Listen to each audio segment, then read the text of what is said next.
హరే కృష్ణ. అందరికీ భాగవతం క్లాస్ స్వాగతం. సో మన నాలుగో అధ్యాయం, నాలుగో స్కందం 24వ అధ్యాయంలో ఉన్నాము. సో రుద్రగీత, శివుడు ప్రచేతలకి ఏ విధంగా మనం భగవంతుడి యొక్క హృదయాన్ని మనం పొందొచ్చు, భగవంతుడి యొక్క ప్రేమను మనం పొందొచ్చు, భగవంతుడి యొక్క అనుగ్రహాన్ని మనం పొందొచ్చు. సో వాళ్ళకి చక్కగా ఆ రుద్రగీతని ఆయనకి వాళ్ళకి వివరిస్తున్నాడు అనమాట. స్వయంగా వాళ్ళు ఎటువంటి ప్రార్థన చేయాలి, వాళ్ళు ఎవరెవరికి ప్రార్థన చేస్తే వాళ్ళ అంతఃకరణ శుద్ధి అవుతుంది, పంచభూతాలు శుద్ధి అవుతుంది. అల్టిమేట్గా వాళ్ళు ఎవరి సాంగత్యంలోకి రావాలి, ఎవరి సాంగత్యంలోకి వస్తే భగవంతుడు శీఘ్రంగా అనుగ్రహిస్తాడు. తద్వారా వాళ్ళు వాళ్ళ జీవిత కాలంలో వాళ్ళ బాధ్యతలు వాళ్ళు చక్కగా నిర్వర్తించుకోవచ్చు. ఏదైతే ముందు ఆయన అందరుగా ఇతర అవతారాలు, అలాగే పంచభూతాలు కలిగినటువంటి దేవతల్ని ముందు ఆయన ప్రార్థించమని చెప్పినప్పటికీ, తర్వాత ఇవన్నీ ఇచ్చేవాడు, ప్రేరేపించేవాడు, లేదా ఫలితాన్ని ఇచ్చేవాడు, అన్నీ అంతా శ్రీకృష్ణుడేను. ఆ తర్వాత అహంకారాన్ని మనం తొలగించుకోవాలి అని అంటే మనం శివుని ప్రార్థించాలి. మీరు కానీ ఈ మొత్తం ప్రార్థనగా విన్నట్లయితే ఆ అంతఃకరణలో కూడా అహంకారం ఉంది. అహంకారానికి ఆ, అధిష్టాన విగ్రహం వచ్చి సంకర్షుడు అని చెప్పాడు. సో ఆ సంకర్షణుడి యొక్క మూలము బలరాముడు, బలరాముడి యొక్క మూలం కృష్ణుడు. సో బలరాముడి నుంచి వచ్చేటువంటి అవతారం సంకర్షణుడు, సంకర్షణ నుంచి సదాశివుడు, సదాశివుడు నుంచి శివుడు. వీళ్ళంతా ఒకటే లైన్ అన్నమాట. ఒక విధంగా చెప్పాలంటే వీళ్ళంతా మన యొక్క గురువులాగా వ్యవహరించి మెయిన్గా వాళ్ళు పనిచేయబోయే అహంకారం మీద పనిచేస్తారు వాళ్ళు. గురువు పని మనల్ని పొగడం కాదు, లేదా మనల్ని మనం ఏది కోరుకుంటే ఆ విధంగా ఆయన మనకి కావాల్సిన సూచనలు సలహాలు ఇచ్చే వ్యక్తి కాదు. లేదా మనం ఏదో ఆయన కొన్ని కానుకలు సమర్పించుకుంటే ఆయన మనల్ని ఆ, ఏ విధంగా కావాలంటే ఆ విధంగా వాళ్ళని మెప్పించి వాళ్ళ దగ్గర ఇంకా చాలా చాలా మనం కావాలి అని ప్రోత్సహించడానికి కాదు. ఎంతో కొంత భౌతిక జీవితం పట్ల, భౌతిక విషయాల పట్ల ఎంతో కొంత వాళ్ళకి విరక్తి పుట్టవచ్చు, లేదా పూర్తి జ్ఞానంతో వై ఆ, వైరాగ్యం సంపాదించుండొచ్చు. కాబట్టి వాళ్ళకి ప్రత్యేకంగా వాటిలో నుంచి ఏదో పొందాలి అనేటువంటి భావన అసలైన గురువులకు ఉండదు. నకిలీగా వేషం వేసుకొని ఈ విధంగా కూడా మనం జీవిస్తే మనకి, ఈ విధంగా జీవిస్తే మనకి డబ్బు పేరు అన్నీ వస్తాయని అనే భావంలో వచ్చే వాళ్ళకి అది వాళ్ళ గురించి మనం మాట్లాడాల్సిన అవసరం లేదు. అందుకే మనమే ఎంచుకోవాలన్నమాట. అది మనకు హక్కు. గురువు ఎట్లా అయితే తనకి తగినటువంటి శిష్యుడా కాదని ఎలా అయితే తాను టెస్టులు పెట్టుకుంటాడో, అలాగే ఒక వ్యక్తి ఒక గురువుని ఎంచుకోవాలి అనుకుంటే ఆ గురువు దగ్గర తన జీవితం అంకితం చేయాలంటే అతను ఖచ్చితంగా ఎన్ని రకాల పరీక్షలైనా తను పెట్టుకోవచ్చు.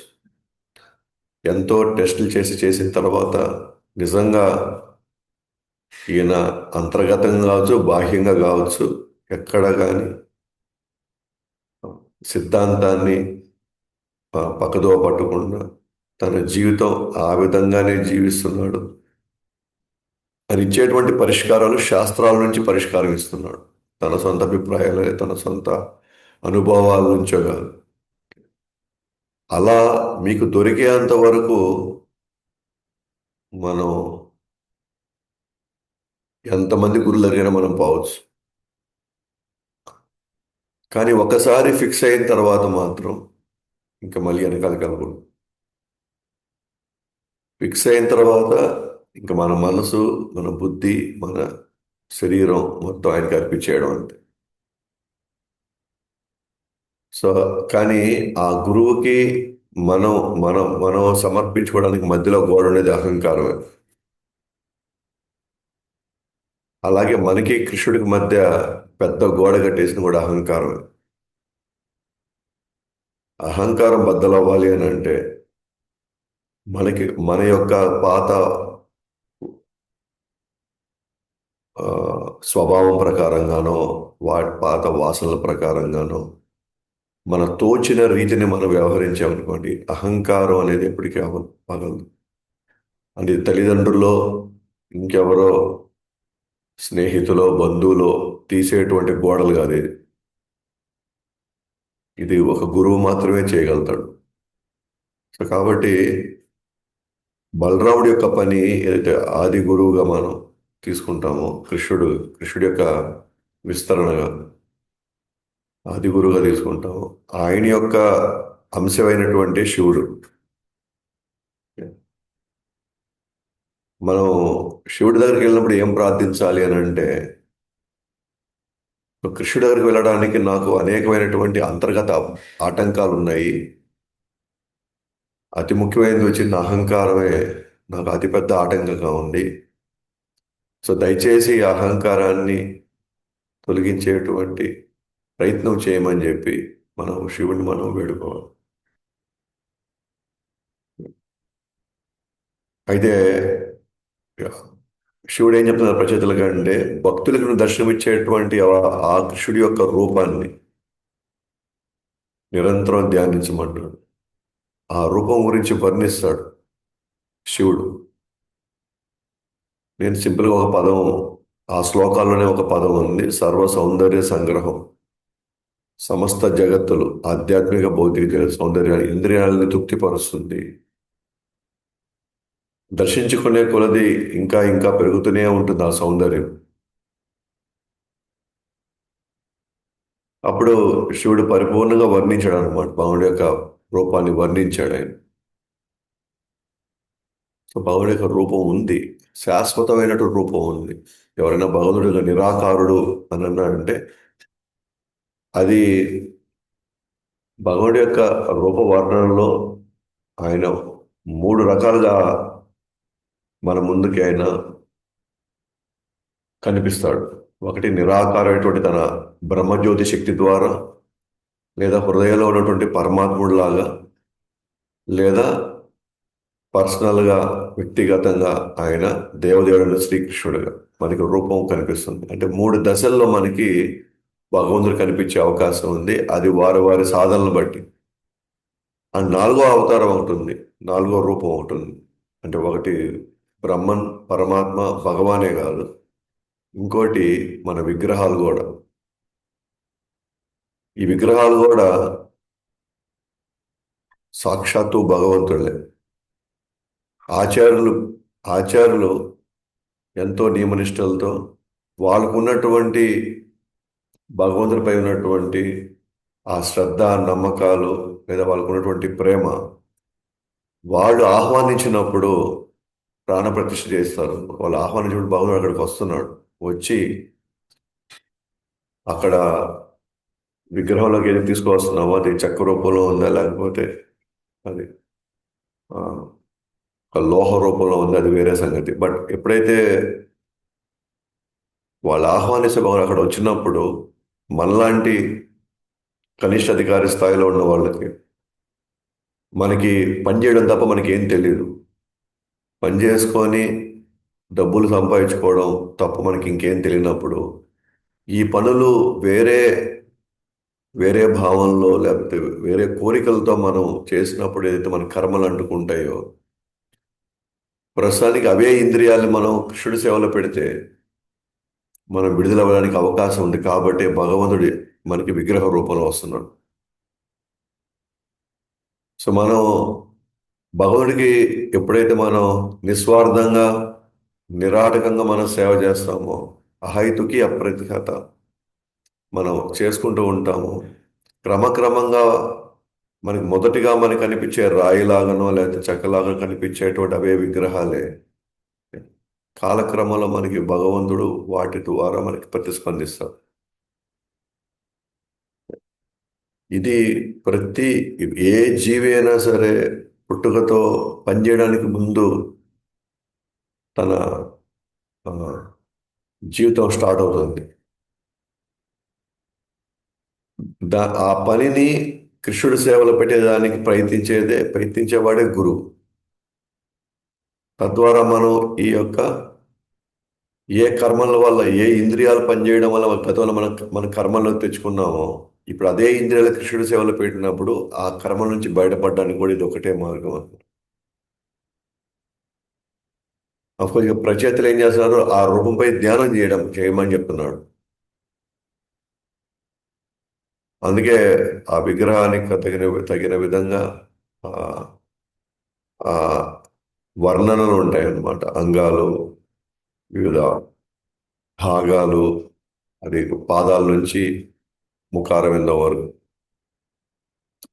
సో ఆ పాదపద్మాల యొక్క రెక్కలు, ఆ పాదపద్మాల యొక్క కమల రెక్కలు ఉంటే ఆయన యొక్క గోరుల నుంచి వచ్చేటువంటి కాంతి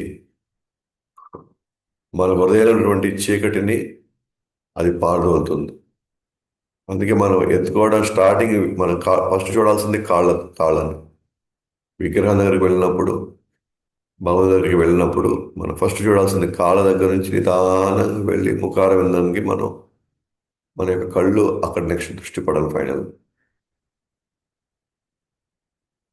సో ఇది ఆ, ప్రామాణికంగా మనం చేయవలసిన దర్శనం అన్నమాట.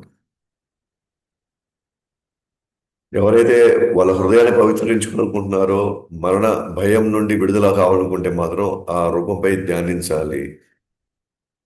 భక్తులకి సులభంగా లభిస్తారు కానీ జీవులకు సాధ్యం కాదు. బ్రహ్మేంద్రులకు కూడా అది సాధ్యం కాదు. చతుష్కుమారుల యొక్క అంతిమ లక్ష్యం కూడా భగవంతుడే. అంటే అంతకుముందు చతుష్కుమారులు వాళ్ళు నిరాకార ధ్యానాల మీద ఎక్కువ ఉంటూ క్రమక్రమంగా వాళ్ళు అంతిమ లక్ష్యమైనటువంటి భగవాన్ చేరుకున్నారు.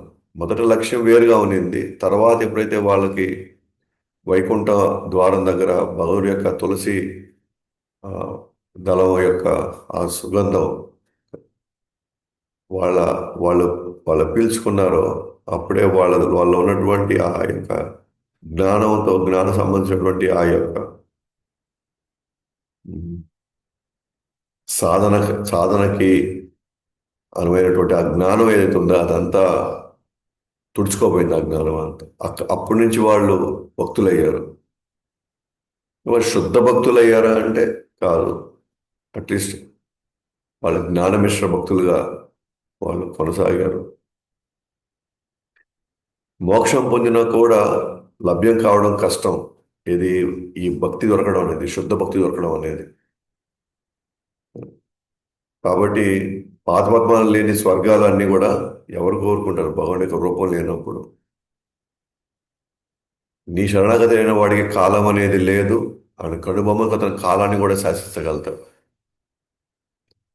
భక్తుడి కోసం భగవంతుడు దేన్నైనా కూడా ఆయన ఎంత దూరమైన దాన్ని తీసుకెళ్తాడు. భక్తుడి కోసం ప్రకృతిని మారుస్తాడు భగవంతుడు, కాలాన్ని మార్చగలుగుతాడు, ఏమైనా చేయగలుగుతాడు భగవంతుడు.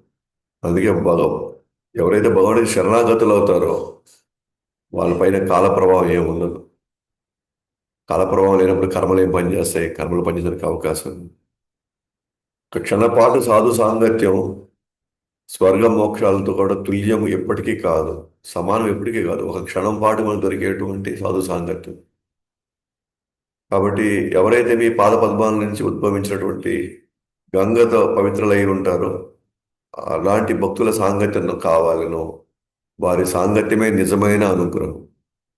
భక్తుల సాంగత్యంలో సేవ చేయడం వచ్చినటువంటి ఏదైతే మనకి ఆ అనుగ్రహం వచ్చింది కదా, అంతకు మించిన అనుగ్రహం ఇంకేం లేదు ఈ భూప్రపంచం మీద. అందుకే మీరు భాగవతం ఉన్న భక్తులందరూ కూడా భక్తుల సాంగత్యంలో శ్రవణం, భక్తుల సాంగత్యంలో అనుగ్రహం, సేవ,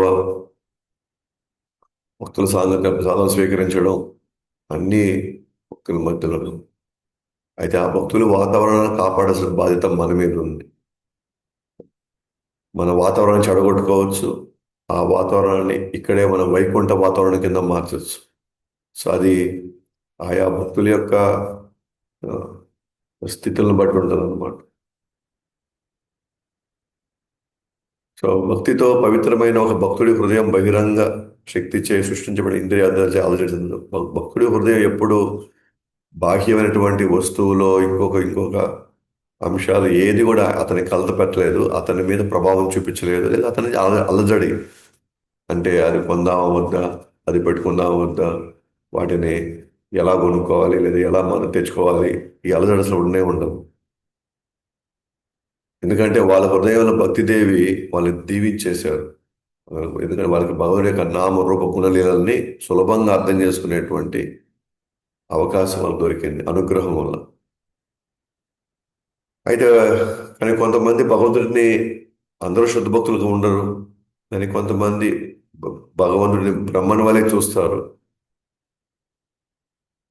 అది మీరే. ఆ బ్రహ్మను కూడా ఎవరు కాదు, మీరేను. మీ కాంతి మీ కీర్తి వలె సర్వం వ్యాపిస్తుంది. ఆ బ్రహ్మన్ అనే కాంతి ఎట్లయితే మీ కీర్తి ఉందో ఆ కీర్తిలాగే సర్వం వ్యాపిస్తుంది. ఆ ఆ బ్రహ్మన్ కాంతి, ఆ బ్రహ్మజ్యోతి ఎట్లయితే సర్వం వ్యాపిస్తుందో మీ యొక్క గుణగణాలు, వాటి యొక్క స్మరణ లేదా వాటి యొక్క కీర్తించడం ఎలా అయితే కాంతి సర్వం వ్యాపిస్తుందో నీ కీర్తి కూడా అలాగే సర్వం వ్యాపిస్తా ఉంది చెప్తూ. సో ఈరోజు క్లాస్లో ఆ నిరాకార సర్వవ్యాప్తమైన బ్రహ్మను కూడా మీరే. మీ మాయాశక్తితో సృష్టి స్థితి ప్రళయం చేస్తారు. మాయాశక్తి జీవులపై ప్రభావం ఉన్న కారణంగా మిమ్మల్ని విశ్వం నుండి వేరుగా చూస్తారు. మిమ్మల్ని అవగాహన చేసుకున్నట్టుగా మేము ప్రార్థిస్తాము. భగవుడి యొక్క శక్తితోనే సృష్టి స్థితి ప్రళయం చేస్తున్నాడు భగవంతుడు.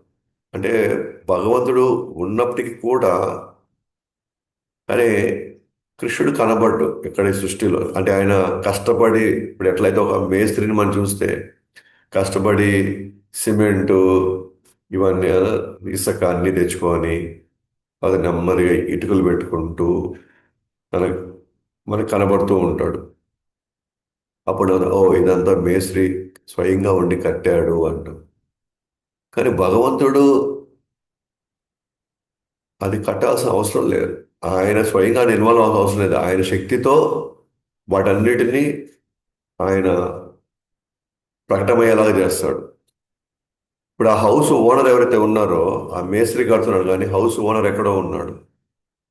ఆ హౌస్ ఓనర్ యొక్క ఆధ్వర్యంలో అతను ఇచ్చినటువంటి ప్లాన్ ప్రకారంగా, అతను ఇచ్చినటువంటి వనరుల ప్రకారంగా, అంటే సిమెంటు, ఇసుక, ఇటుకలు అన్నిటినీ ఇక్కడ ఎవరు కనపడుతున్నారు మనకి అంటే మేస్త్రి కనపడుతున్నాడు లేదా ఇంజనీర్ కనపడవచ్చు మనకి, కానీ ఓనర్ కనపడదు మనకి.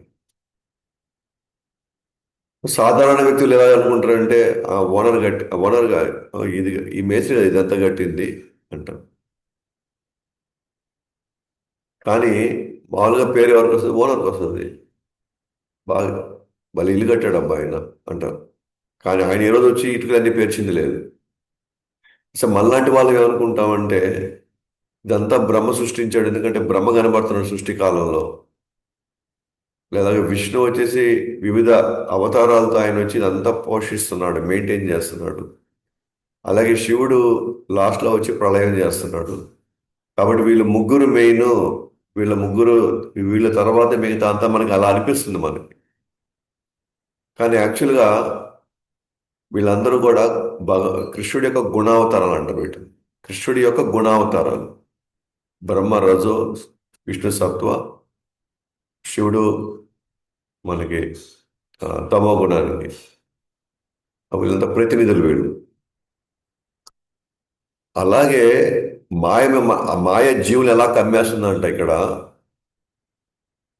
వాళ్ళ మీద ఎలా ప్రభావం ఉందంటే భగవంతుడిని సృష్టిని వాళ్ళు వేరుగా చూస్తారు.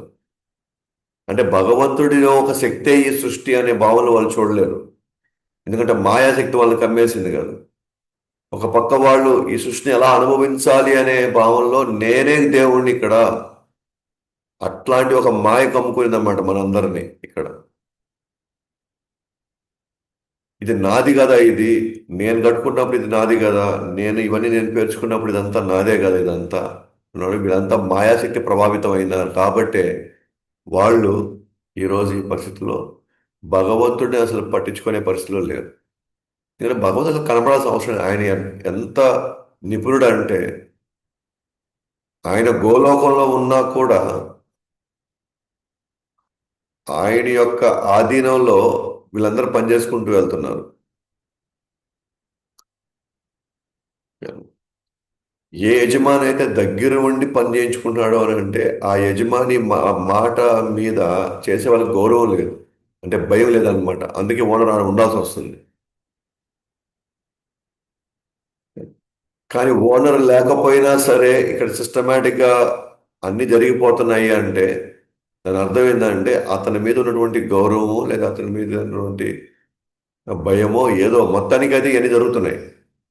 దాని అర్థం ఓనర్ లేకుండా ఇవన్నీ కట్టబడ్డారని కాదు. అలాగే ఈ సృష్టి అంతా కూడా ఇప్పుడున్నటువంటి స్కూల్ స్టడీస్ అంతా కూడా చూస్తే మనకి భవనం కనబడట్లేదు కాబట్టి ఇదంతా ఈ సృష్టి దానంతా అదే తయారైపోయింది, వాటితో అవే ఇవన్నీ ఏర్పడిపోయినాయి అని ఎవరైతే వీళ్ళందరూ మాట్లాడుతున్నారో మనం ఏమన్నాం, ఏదో ఒక విద్యాశాఖ, ఆ విద్యాశాఖలో ఉన్న వివిధ విభాగాలు, ఆ పెద్ద పెద్ద లెవెల్లో ఎంఈఓలు డిఈఓలు వీళ్ళంతా, ఇంక్లూడింగ్ ప్రిన్సిపల్స్ అని టీచర్స్ అని, వీళ్ళు అసలైన జ్ఞానం బోధించేవాళ్ళు ఇప్పుడున్నటువంటి పరిస్థితుల్లో మాయా ప్రభావితమై భగవంతుడు లేడు అనేటువంటి విషయాన్ని ఎక్కువ చెప్తూ దాన్ని నిరూపించే ప్రయత్నం చేస్తున్నారు ప్రపంచంలో అంతా కూడా. అంటే మాయాశక్తి ఎంత బలంగా పనిచేస్తుంది అని అంటే భగవంతుడు అని గురించి ఆలోచించడానికి ఎటువంటి అవకాశమే ఇవ్వనీయకున్నటువంటి పరిస్థితులు తీసుకొచ్చింది. అందుకే మిమ్మల్ని మేము అవగాహన చేసుకోవడానికి మేము ప్రార్థిస్తున్నాము. ఈ మాయాశక్తిని తట్టుకోవడం అందరి వల్ల కాదు కాబట్టి మీ అనుగ్రహం కావాలి అని మేము ప్రార్థిస్తాము. అలాగే మీ విరాట్ రూపంలోనే ఇవన్నీ ఉన్నాయి, పంచభూతాలు, ఇంద్రియాలు, మనసు, బుద్ధి, అహంకారం పరమాత్మ కలిగి ఉంటుంది. మరి కర్మ మరియు జ్ఞాన యోగులు వారి స్థాయిలో సాధనతో మిమ్మల్ని పూజిస్తారు. వారి స్థాయిలో సాధనతో, వాళ్ళు భక్తుల స్థాయిలో పూజించలేరు, వారి స్థాయిలో మిమ్మల్ని పూజిస్తారు. కొంతమంది మిమ్మల్ని నిరాకారంగా, కొంతమంది మిమ్మల్ని పరమాత్మగా పూజిస్తారు. మొత్తానికి విరాట్ రూపంలో ఉన్నటువంటి అనేకమైనటువంటి ఈ పంచభూతాల నుంచి పరమాత్మగా ఇవన్నీ కలిగి ఉంటాయి. నిద్రశక్తితో నిండిన నిజమైన వ్యక్తి మీరు, నిద్రాశక్తితో నిండిన నిజమైన వ్యక్తి, ఒరిజినల్ పర్సనాలిటీ. సో నిద్రశక్తి అంటే ఇక్కడ మాయాశక్తి అని అందరినీ మాయలో పెట్టింది. సో ఎప్పుడైతే భౌతిక శక్తి అలజడి చెందుతుందో మూడు గుణాలు పనిచేస్తాయి, దాని ఫలితం పూర్ణ భౌతిక శక్తి ప్రకటన అవుతుంది. అదే మీ నుండే సృష్టి వచ్చింది అని చెప్పడానికి ఈ ఈ స్టేట్మెంట్ ఉందన్నమాట. మీ యొక్క నిద్రాశక్తి లేదంటే మాయాశక్తితో ఈ భౌతిక శక్తిని అలజడికి గురి చేస్తారు. అలజడి వల్ల మూడు గుణాలు ఏర్పడి అవి కూడా ఇక్కడ పనిచేయడం ప్రారంభమవుతాయి. దాని వల్లనే మొత్తం భౌతిక ప్రకృతి అంతా తయారవుతుంది, ఫైనల్గా ప్రకటమవుతుంది కళ్ళకు, మన కళ్ళకు కనబడుతున్న తర్వాత. సో అందువల్ల దీనికి మూలం కూడా మీరేను అని చెప్తూ శివుడు ప్రార్థిస్తూ ఇలాంటి ప్రార్థనల్ని ప్రచేతలు చేయాలని చెప్పేసి శివుడు కోరుకుంటున్నాడు. అంటే సృష్టి ప్రారంభమైన తర్వాత నాలుగు రూపాల్లో మీరు ప్రవేశిస్తారు. జీవుల హృదయంలో సాక్షిగా ఉంటూ వారి ఇంద్రియాలను ఎలా అనుభవిస్తారో గమనిస్తారు. సో సృష్టి ప్రారంభమైన తర్వాత 4 రూపాల్లో మీరు ఈ సృష్టిలో ప్రవేశిస్తారు. ఏంటా 4 రూపాయలంట? సో 4 రూపాయలు ఇక్కడ చెప్తారన్నమాట. ఒకటి ఆ, వీర్యము మరియు అండము కలిసినప్పుడు వచ్చినటువంటి ఆ, ఒక పిండము. దీన్ని ఏమంటారు అంటే ఇంగ్లీష్లో ఎంబ్రియో అంటారు. అంటే రెండో రకం వచ్చేసి అండాలు. అంటే కొన్ని జీవులేమో అండాలు పెట్టి అంటే గుడ్లు పెట్టి దాని ద్వారా వస్తాయి. కొన్నేమో వాటి నుంచి వచ్చేటువంటి ఆ, చెమట, వాటితో జీవులన్నీ పెరుగుతాయి. ఇంకొన్నేమో విత్తనాల రూపంలో. సో సృష్టి ఎలా ప్రారంభమైంది? భగవంతుడు తన శక్తితో 4 రూపాల్లో ఇక్కడ జీవులు ఉత్పత్తి అవుతున్నాయి ఇక్కడ. సో 4 రూపాలు అంటే ఇప్పుడు ఒకటి మనుషులు పిండము, కొన్ని పక్షులు గుడ్లు రూపంలో, కొన్నేమో వాటి చెవట రూపంలో, వాటి మధ్య అంటే నెమళ్ళు, ఎస్పెషల్గా నెమలి, అండ్ చెట్లేమో విత్తనాల రూపంలో. ఈ భగవంతుడు ఈ సృష్టి ప్రారంభమైనప్పుడు వీటి ద్వారా మొత్తం జీవుల్ని ఇక్కడ సృష్టిస్తూ వాళ్ళ హృదయాల్లో మళ్ళీ ఆయన ప్రవేశిస్తున్నాడు పరమాత్ములాగా ఒక సాక్షిగా. అలాగే వాళ్ళు ఏ ఏ ఇంద్రియాలతో వాళ్ళు ఎలా అనుభవిస్తున్నారో అవన్నీ కూడా గమనిస్తున్నాడు అనమాట భగవంతుడు. అవన్నీ గమనిస్తున్నాడు. సో కాలం వివిధ అంశాలని తర్వాత కాలానికి వస్తాడు. ఎందుకంటే ప్రకృతిలో అతి ముఖ్యమైన భాగం వచ్చి కాలం. సో ప్రకృతిలో జీవులు ఉన్నారు, అలాగే కాలం కూడా ఉంది. అయితే ఈ కాలం ఏం చేస్తుందంటే వివిధ అంశాలతో సమస్తాన్ని హరిస్తుంది.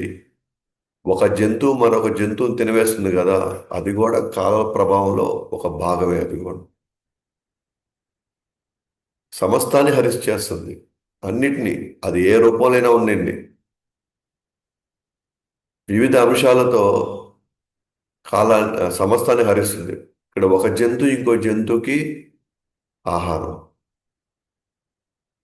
అది కూడా కాల ప్రభావంలో ఒక జంతువు ఇంకో జంతువుని తినేస్తుంది, అది కూడా కాల ప్రభావంలో దానికి మరణం రాస్తుంది అట్లాగా. ఆ విధంగా అంటే కేవలం మన వయసు అయిన తర్వాత, మన ఆయుష్ తీరిన తర్వాత మన మరణం, అదొక్కటే, అది మాత్రమే కాల ప్రభావం కాదు.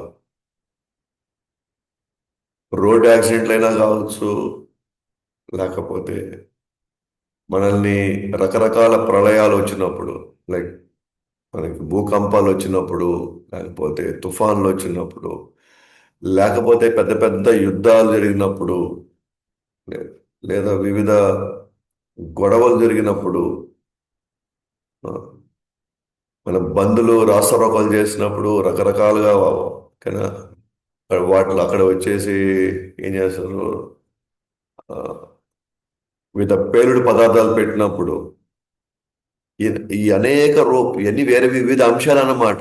ఈ వివిధ అంశాలు కాల ప్రభావం, కాలం యొక్క శక్తితో ఇవన్నీ కూడా ఏం చేస్తున్నాయి? సమస్తాన్ని హరించేస్తున్నాయి ఇవన్నీ కూడా. ఇవన్నీ అలాగే కాలం ఏం చేస్తుంది? అన్నింటినీ చెల్లాచెదురు చేసేస్తుంది. మన కుటుంబాలని, మనం సంపాదించుకున్నటువంటి సంపద, ఆస్తులు, సంబంధాలు అన్నిటి చెల్లాచెదురు చేస్తుంది. ఒక గాలి మేఘాలను చేసినట్లుగా. గాలి వీసిందంటే మేఘాలన్నీ, ఒక దగ్గర ఉన్న మేఘాలన్నీ ఎటు చెల్లాచెదురైపోయి పారిపోతాయి అక్కడి నుంచి.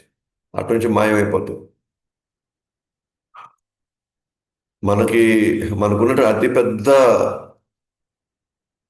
డ్రాబ్యాక్ ఏంటంటే కాలం రోజు ప్రతి క్షణం మనం చూస్తూనే ఉన్నాం, కాలంతో పాటు ప్రయాణిస్తూనే ఉన్నాం, కానీ కాలాన్ని గమనించట్లేం మనం.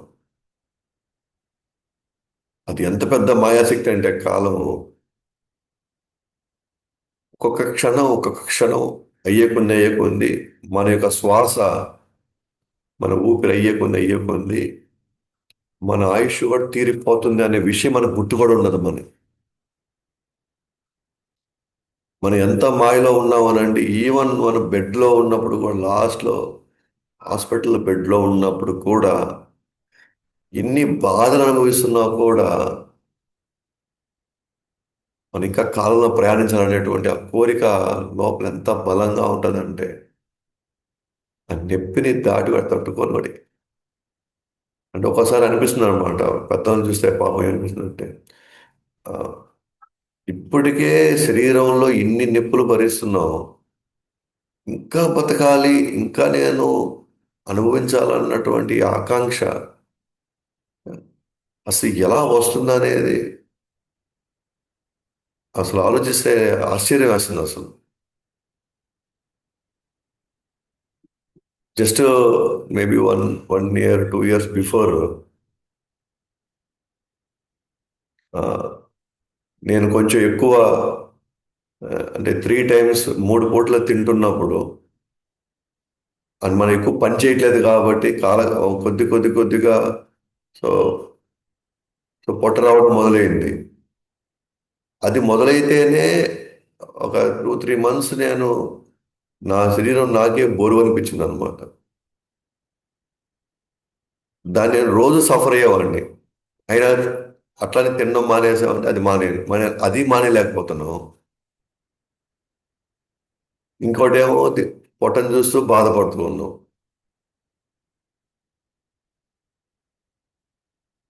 అని నేను అనుకున్నాను, ఇది నేను మోయలేకపోతున్నాను, ఇదే నాకు చాలా కష్టంగా ఉంది. మరి మరి మనుషులు ఎలా ఆ, దీన్ని ఏ విధంగా వాళ్ళు భరిస్తూ ఉన్నారు ఈ అసౌకర్యాన్ని భరిస్తూ కూడా దానికి ఎటువంటి నివారణ చర్యలు తీసుకోవాలని ఉంది, కానీ తీసుకోలేకపోతుంటే నేను జస్ట్ దాన్ని నేను భరించలేక, సో నా పద్ధతిలో నేను దానికి ఏం చేయాలో నేను చేసుకుంటూ వచ్చాను. ఇప్పుడు కూడా ఇంకా చేస్తూనే ఉన్నాను.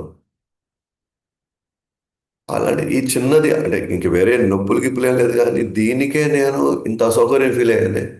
ఈ ముసలి వాళ్ళకి ఇన్ని శారీరకంగా ఎన్ని ఉన్నా కూడా ఇంకా బతకాలన్నటువంటి ఆ కోరిక చూస్తే ఆశ్చర్యం కలుగుతూ, నిజంగా భగవంతుడు ఏ స్థాయిలో అసలు ఈ మాయని నింపాడు కాలక్రమంలో. మన మనం కాల యొక్క క్రమాన్ని మనం చూడలేకపోతున్నాము, గమనించలేకపోతున్నాం. ఒక్కొక్క రోజు 24 గంటలు అయిపోతుంది అంటేనే నా జీవితంలో ఒక క్యాలెండర్లో ఒక రోజు ఎగిరిపోయింది అంటే నా ఎక్స్పైరీ డేట్ దగ్గరికి వస్తా ఉన్నాను. సో అంటే పైగా కాలంలో అన్ని అంశాలు చెల్లాచెదురు అవబోతున్నాయి అని మన కంటికి కనబడుతున్నా సరే, అది కేవలం మరణం దాకా వెయిట్ చేయట్లా, చెల్లాచెదురు చేసేది మాత్రం అనేక విభేదాల రూపంలో, మనస్పర్ధల రూపంలో, భేదాభిప్రాయాల రూపంలో, ఒకరు ఓర్చుకోలేక ఇంకొకరి యొక్క ఆ, వాళ్ళ యొక్క వాళ్ళు సంపాదించుకున్నవన్నీ లాగేసుకుంటుంటే, లాగేసుకోవడం అంటే చాలా చెదురైపోతున్నాయండి, మన కళ్ళ ముందు చాలా చెదురైపోతున్నాయి ఇవన్నీ కూడా. ఇంకా ఆశ ఎలా ఉంది అసలు, ఇంకా ఎలాగైనా సమకూర్చుకోవాలి, ఇంకా పేర్చుకోవాలి, ఇంకా నిలబెట్టుకోవాలి, ఏదో ఒక విధంగా మనం ఎంత పేర్చిపెట్టుకో ఉంటామో అవి రేపు విడిపోయేటప్పుడు అంతే బాధపడాలి. అందుకే మనకి బ్రహ్మచారి, గృహస్థ, వానప్రస్థ అంటే రెడీ టు వాటిని వదలడానికి సిద్ధంగా ఉండాలి. మనం ఇష్టపూర్వకంగా వాటిని త్యాగం చేయడానికి సిద్ధంగా ఉండాలి. అప్పుడే మరణ సమయంలో మనం వీటిని మీద పెద్దగా ఆసక్తి లేకుండా మనం ప్రశాంతంగా మన కాలం ముగుస్తుంది. ఎంత గట్టిగా మనం పేర్చుకోవాలని మనం ప్రయత్నిస్తామో ఇప్పుడున్న పరిస్థితుల్లో ఎంత కష్టంగా ఉందో, అవి కూడా ఎవరైనా సంపాదిస్తున్నారంటే సామాన్య విషయం కాదు. వాళ్ళు ఎంతో కష్టపడుతున్నారు ఉదయం నుంచి రాత్రి దాకా, ఒక్కోటి పేర్చుకుంటూ వచ్చినవి. దీనికి ఎంత కష్టపడాల్సి వస్తే దాన్ని వదులుకోవాలంటే ఎంత కష్టపడాలో ఆలోచించాలి. అక్కడ ఏదో ఒక లక్ష్యం ఉంది, అంటే నేను గొప్పవాళ్ళు అవ్వాలి ఒక లక్ష్యం వల్ల ఆ కష్టం మనకు కనబడుతూ సంపాదించటం. కానీ సంపాదించుకుంది పోయేటప్పుడు మనకి ఇంకా పెద్ద కష్టం ఉంటుంది. ఎందుకనంటే ఇప్పుడు నాకు వచ్చే మరణానికి అక్కడ ఎటువంటి సంతోషం లేదు మరణంలో. సో మరణంలో సంతోషం లేదు అంటే గొప్పవాడు అయ్యాడనే పేరు సంపాదించుకునే లక్ష్యంలో ఎక్కడో దగ్గర ఒక ఆనందం కనబడుతుంది కానీ అంత కష్టపడుతున్నాం మనం. కానీ మరణం అనేది మంచి వార్త కాదు. మనకి ఎంతో నొప్పిని తీసుకొని వచ్చేది, ఎంతో కష్టాన్ని తీసుకొచ్చేది శారీరకంగా కూడా. అండ్ ఎప్పుడైతే ఇవి మన కళ్ళ ముందే పోతున్నాయో, మన కళ్ళ ముందే హరించుకోబోతున్నాయో, వాటిని తలుచుకుంటే మాత్రం సంపాదించడానికి మనం ఎంత కష్టపడ్డామో అది వదులుకునేటప్పుడు మనం భరించలేం అసలు. అందుకే మన గరుడ పురాణంలో 42,000 తేళ్లు కుడితే ఎంత నొప్పి భరిస్తామో అంత నొప్పి భరిస్తామని చెప్పి. అండ్ కాలం భౌతిక వస్తువులను కోరుకునే అత్యాశ గల వ్యక్తిని హఠాత్తుగా దాడి చేస్తుంది. పాములు ఎలుకని మింగినట్లుగా సడన్ గా అవుతాయి అన్ని. ఒక ఒక క్షణపాటికలు అన్ని అయిపోతుంటాయి ఇవన్నీ. అని నాకు చెప్పిన ఎగ్జాంపుల్ ఇక్కడ కూడా వర్తిస్తాం. అత్యాశ గల ఇంకా కోరుకుంటూ కోరుకున్నాడు టక్కని మరణం ఎప్పుడు వస్తుందో తెలియదు, దాడి చేస్తుంది టక్కని. బెడ్లో పడుకునేది వేరే సంగతి. హఠాత్తుగా ఎక్కడన్నా భూకంపం వస్తుంది.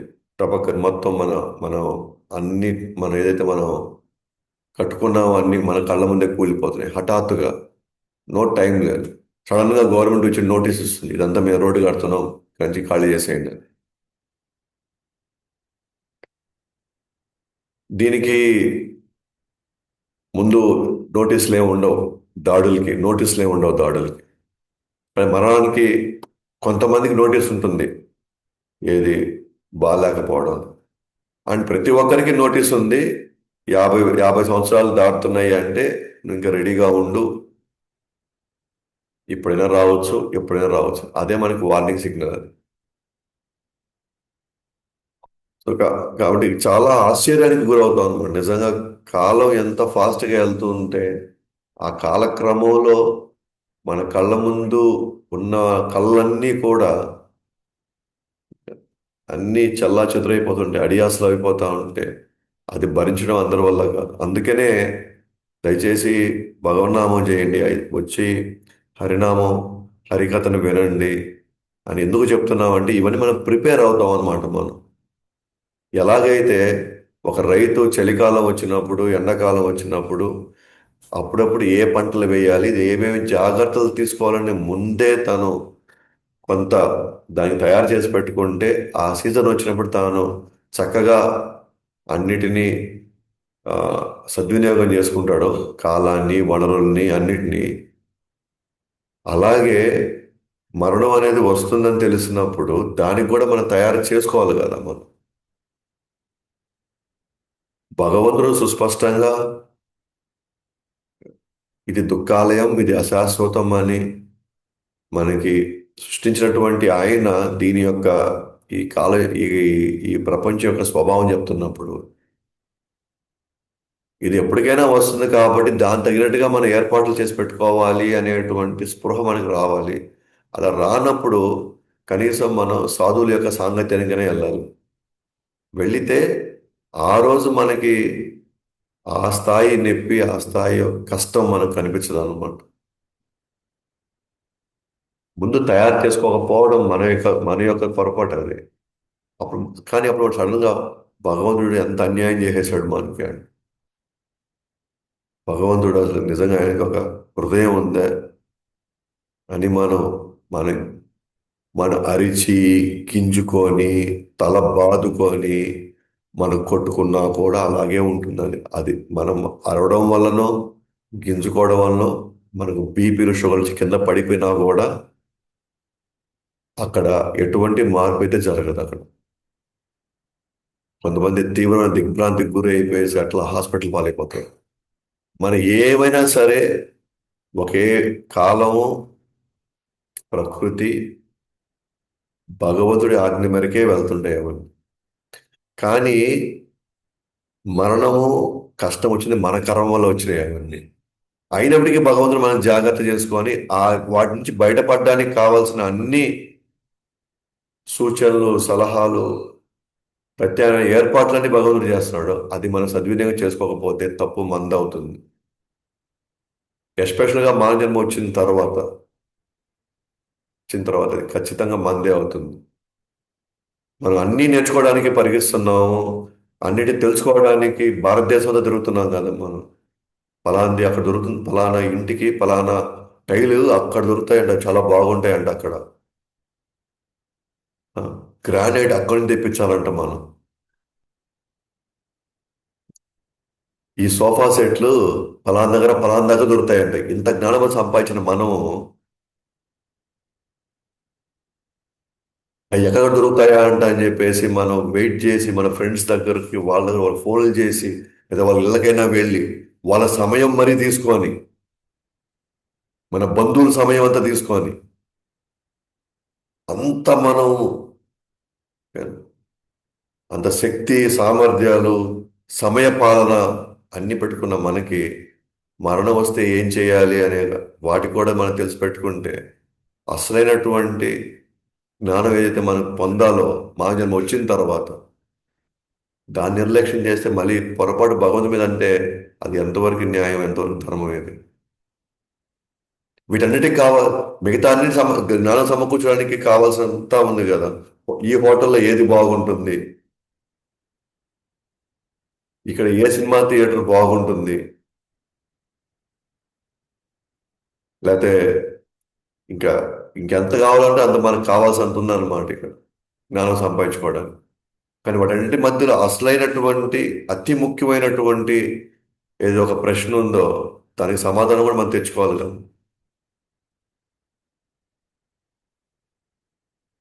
ఈ సంసారం మధ్యలో వాటిని వదిలిపడేసి లేని లేని వాటిని, అవసరం లేని వాటి మీద విపరీతమైన మన మనసుని, మన శక్తిని పూర్తిగా వాటి మీద మనం కేంద్రీకరించి ఇప్పుడు అసలైనటువంటి టైం వచ్చినప్పుడు మనం చూసుకోకపోతే ఎట్లా. మనం ట్రైన్ ఎప్పుడు ఎక్కినప్పుడు కానీ బస్సు ఎక్కినప్పుడు కానీ అత్యవసర ద్వారం ఒకటి ఉంటుంది, ఎమర్జెన్సీ ఎగ్జిట్. ఫస్ట్ అది చూసుకోవాలి మనం ఎక్కడుందో అది. ప్రతి దగ్గర ఉంటుంది. కానీ మనం ఏం చేస్తామంటే ఏ సీటు బాగుందా, ఏ సీట్లో మనం పడుకుంటే మనకి నిద్ర బాగుంటే కంఫర్ట్ ఉంటుంది దాన్ని చూసుకొని ఎగ్జిట్ చూడడం మర్చిపోతాము. అప్పుడు ప్రమాదం జరిగినప్పుడు మనం వాళ్ళ పాయింట్ మిస్ అవుతాం. సో అందువల్ల కాలం ఇప్పటికైనా సరే మనం మేల్కోకపోతే అట్లీస్ట్ ఈ అవకాశం వచ్చిన వాళ్ళు మేల్కొని భగవన్నామం చేయకపోతే భగవంతుడి సేవని, భగవంతుడి యొక్క కథని, భగవంతుడి భక్తులతో కలుసుకోలేకపోతే మాత్రం ఎవరూ కాపాడలేము. ఇది వాళ్ళ నిర్లక్ష్యం అనాలా, లేకపోతే వాళ్ళ చేతకానితనం అనుకోవాలా, వాళ్ళ అమాయకత్వం అనుకోవాలా, మూర్ఖత్వం అనుకోవాలా అనేది. సో అది వాళ్ళ వాళ్ళ జీవితానికి వాళ్ళకున్న స్వతంత్రానికి మనం వదిలేయాల్సిందే తప్ప మనం చేయగలిగింది ఏం లేదు. భగవంతుడు అవకాశాలు ఇస్తాడు. అవకాశం సద్వినియోగం చేసుకోవాల్సిన బాధ్యత మన మీద ఉంది. సో బ్లంట్గా, మూర్ఖంగా మనం నాకు తెలియలేదు, నాకు చెప్పలేదు, నా దాకా రాలేదు అది చెప్పాను కదా, ఆ రోజు మనం తల కొట్టుకున్నా కూడా ప్రయోజనం లేదన్నమాట.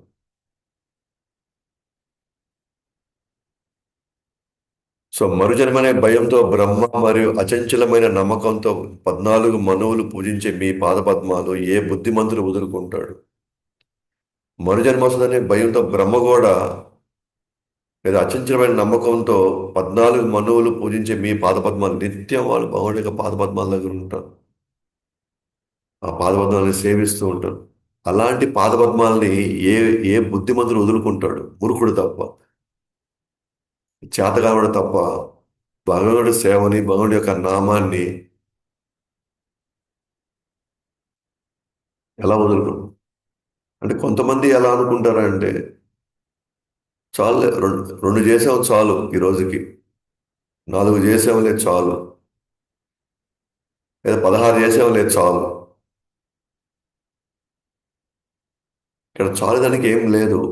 భగవంతుని నిరంతరంగా స్మరించుకోవడానికి ఏ ఏ రకాలటువంటి మార్గాలు ఉన్నాయో, ఎన్ని రకాలటువంటి పరిస్థితులు ఉన్నాయో అన్నిటిని మనం ఉపయోగించుకోవాలి ఇక్కడ. కొంతమంది మన కోసం చేస్తారు అన్నమాట, మనం అడిగామని కొంతమంది చేస్తారు. కాలం ఎంత బలంగా ఉంది, పరిస్థితులు ఎంత భయంకరంగా ఉన్నాయి, మన ఆయుష్ ఎంతవరకు ఉంది, ఇవన్నీ మనం అసలు ఈ ఈ ప్రయాణంలో మనకి ఇవన్నీ గుర్తున్నట్లేదు మనకి. బుద్ధ మహారాజ్ ఎపిసోడ్లో మనం చూసాం కదా, మన బుద్ధ మహారాజ్ ఎపిసోడ్. సాధువులు అంత ఈజీగా ఉన్న వాళ్ళ ఇంట్లోకి రారు అసలు. ఒక రకంగా పేదరికంగా ఉన్న వాళ్ళకే వెళ్తారు వాళ్ళు. అంటే వాళ్ళ అదృష్టం కూడా వాళ్ళకు ఉండదు అనమాట. వాళ్ళు ఆహ్వానించుకున్నా సరే, మేబీ వాళ్ళు కూడా ఏదో విధంగా కృష్ణుడి సేవలో ఉపయోగించాలనే జాలి మీద రావాల్సిందే. అయితే అంతకు మించి అక్కడ వాళ్ళకి కావాల్సింది కూడా ఏం లేదు. కాబట్టి మీరు తెలివైన వారికి లక్ష్యము, మరియు అజ్ఞానులకు మరణం.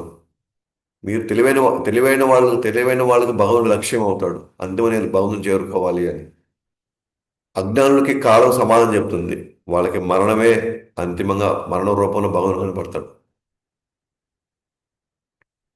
సో ఫైనల్ గా శివుడు ముగుస్తాడు అనమాట. ఏమని ముగుస్తాడంటే, ప్రచేతలారా, మీరు విద్యుత్ ధర్మాలు నిర్వహిస్తూ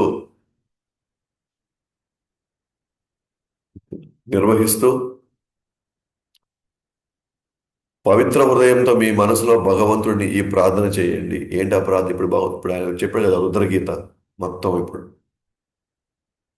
ఆ ప్రార్థన చేయండి. మీ మీ యొక్క విధి ధర్మాలను నిర్వహిస్తూ, అంటే ఒక విధంగా ఇది కర్మ మిశ్ర భక్తి. మీ విధి ధర్మాలు నిర్వర్తిస్తూ అన్నాడు అంటే ఎందుకంటే ప్రచేతలు రాబోయే రోజుల్లో వాళ్ళు రాజులు కావాలి, ప్రా ఈ ప్రాచీన పరిషత్ కుమారులు. కాబట్టి విద్యుత్ ధర్మాలు నిర్వహిస్తూ ఉండండి, కానీ భగవంతుడిని ఈ ప్రార్థన చేసుకుంటున్నారు. అదే కదా మనం అందరూ చెప్తున్నది. మీ పనులు చేసుకుంటూ ఉండండి, మానొద్దు, కానీ దయచేసి భగవన్నామాన్ని తీసుకుంటూ ఉండండి, భగవన్నామాన్ని కంటిన్యూ చేస్తూ ఉండండి. వీలైతే అవకాశం వస్తే సేవకు రండి, అవకాశం వస్తే ఖచ్చితంగా వినండి. శ్రవణం లేకపోతే, భగవద్గీత భాగవత శ్రవణంగా జరగకపోతే వాళ్ళు భక్తి సూత్రాలు ఏవి పాటించలేరు ముందు ముందు. ఇంకా ఏమన్నాడు వాళ్ళతో, అందరి హృదయంలో ఉన్న హరిని కీర్తిస్తూ, ధ్యానిస్తూ, పూజిస్తూ ఉండండి. ఎప్పుడు నిరంతరం జరుగుతూ ఉండాల్సింది. అందుకే అన్న 2 మాళ్ళు, 4 మాళ్ళు, 16 మాళ్ళు, 34, 40 ఈ కాదన్నమాట. ఎప్పుడు ఎంత అవకాశం వస్తే అంత